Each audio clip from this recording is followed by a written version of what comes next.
Hey everyone, and welcome back to Remember This Tech. In today's episode, I'm taking a step back in time, the X99 motherboard platform. We're going to be using an older 14-core Xeon CPU, but hopefully it's still powerful. We're going to be using the E5-2680 V4 CPU, combined with this cheap X99 P4 motherboard by Mukai.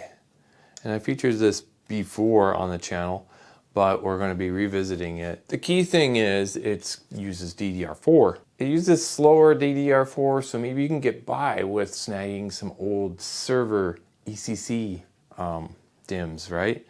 And that might save you a few bucks. The CPU obviously boosts up to only 3.3 gigahertz. That could be a downfall, but in multi-threaded applications, it's going to exceed or excel a lot of things. Gives you tons of headroom. It also has an NVMe slot on here and PCI Express slot, albeit limited to 3.0.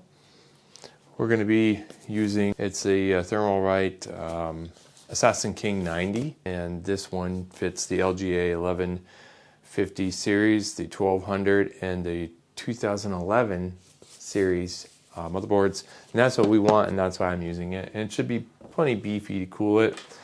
And I've got some old Samsung server RAM here that I snagged a while back, DDR4 ECC Samsung, and yes, it only runs at 2400 megahertz, but that's kind of what this board tops out at, and it's very finicky and picky, so that's why I got it. And we're going to throw in on our open workbench, I'm going to use a MSI Mag A750GL for plenty of power, and all these parts are available in the description section below, so check them out if you're interested. And I'm throwing in a bottleneck part. You know, this CPU is going to bottleneck this GPU. It's the Gigabyte Eagle GeForce RTX 5060 8 gig card, PCI Express 8.0, but it's the PCI Express 5.0 slot, so it's going to be a uber bottleneck, and shits and grins to see how much of a bottleneck it is. And you know, the benefit is that you can use older RAM on here, and you can upgrade to a 1660 Xeon 8-core with higher clocks. And you could take that graphics card down the line and put it into your new rig when things calm down. But this is all about repurposing, reusing, checking odd combos, and you can yell all you want, but this is how it is. Some people have to use these odd combos to see what they can game with, and they may not be getting 200 FPS or whatever they could get off of this setup. But they didn't have to go out and buy a DDR5 system, now did they? So if they can play the game that they want to play, then why not? And that's why I'm doing this, revisiting this platform. More specifics on this CPU, the Xeon E5-2680 V4 is 14-core, 28-thread processor based on the 14-nanometer Broadwell architecture from way back in 2016. Turbo of 3.3 with a base frequency of 2.4. It's got 120 watt TDP, supports quad channel DDR4 2400 memory. Now this board supports quad channel, so that memory, even though it's slower, if we can populate all banks, albeit this stupid motherboard is very finicky, it might give you a slight memory edge. 40 PCI lanes, 40. It's 35 meg Intel Smart Cache, which is pretty good for back in the day, but it's shared. Without further ado, let's get Windows loaded. Let's get to testing and benchmarking some few things, some few games, shall we? Come on, let's go!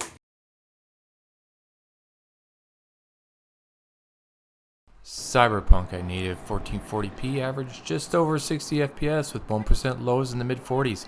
That makes it very playable, especially considering that this is demanding modern title running on a 10-year-old platform. Occasional dips are noticeable, but overall performance is surprisingly solid.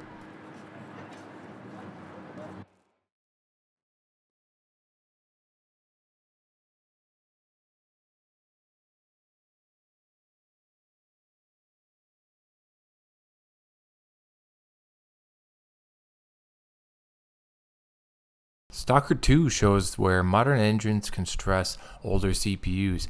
While the average frame rate stays above 100 FPS, the 1% lows really reveal significant frame time spikes during busy scenes. This is the clearest example of the platform's age showing.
Arc Raiders averages in the mid-70s and stays pretty smooth for most of the time, with occasional dips during heavy action. Overall, it's a very playable experience on this older platform.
Red Dead Redemption 2 runs incredibly smooth, averaging over 100 FPS with strong lows.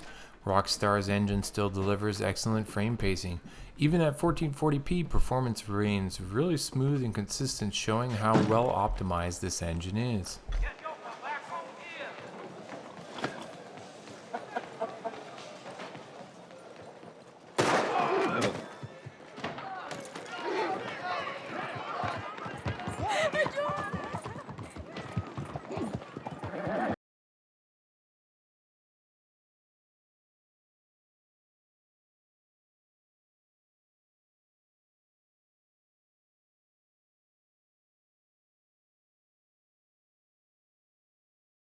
The Witcher 3 Enhanced 1080p Ultra ray tracing on.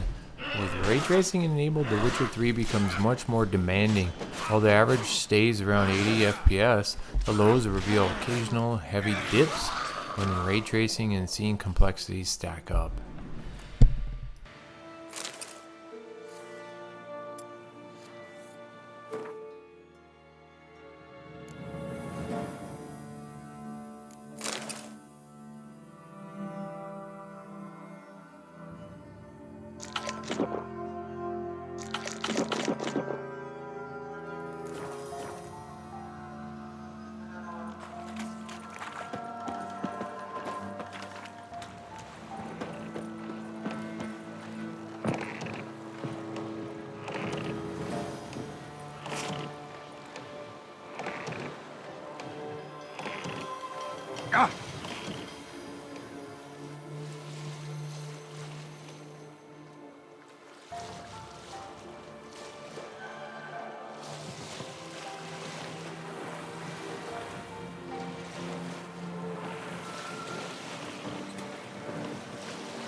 Borderlands 4 delivers solid averages near 90 FPS, but chaotic combat and traversal can cause brief stutters, reflected in the low frame time dips.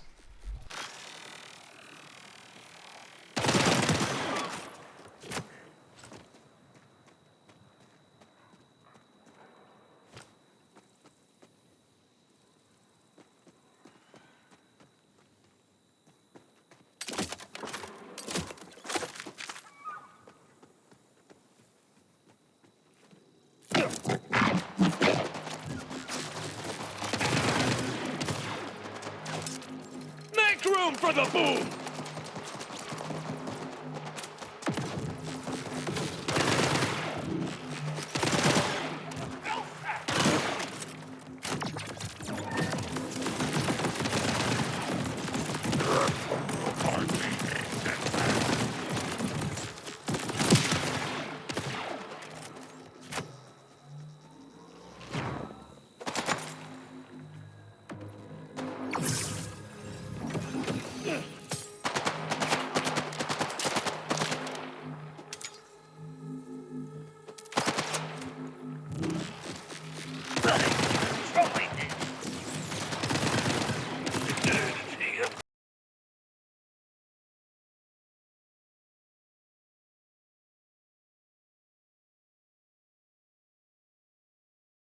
Atom Fall, averaging over 160 FPS with excellent lows.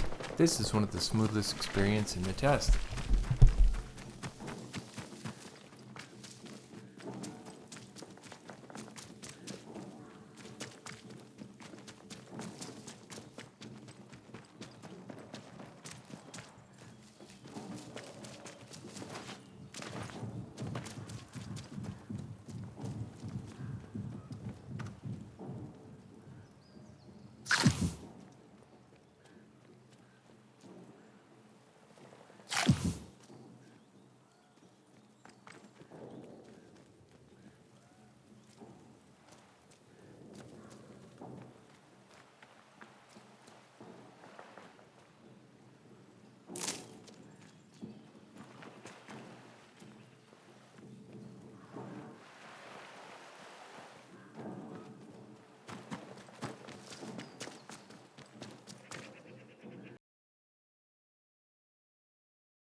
GTA 5 runs extremely smooth, pushing high frame rates that begin to show CPU limits rather than GPU limits.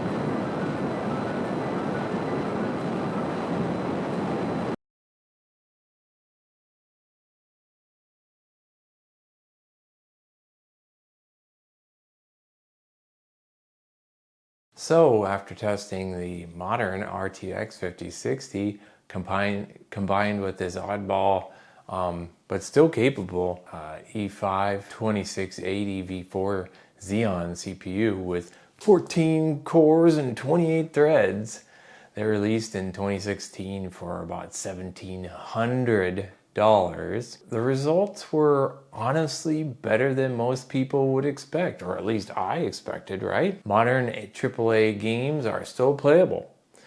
older engines run incredibly smooth. While modern, newer titles do expose those CPU limits, bottlenecks, the 1% lows and overall gameplay remains fairly enjoyable and still delivers a great experience. So I'm going to list a few of the negatives. It doesn't give you resizable bar.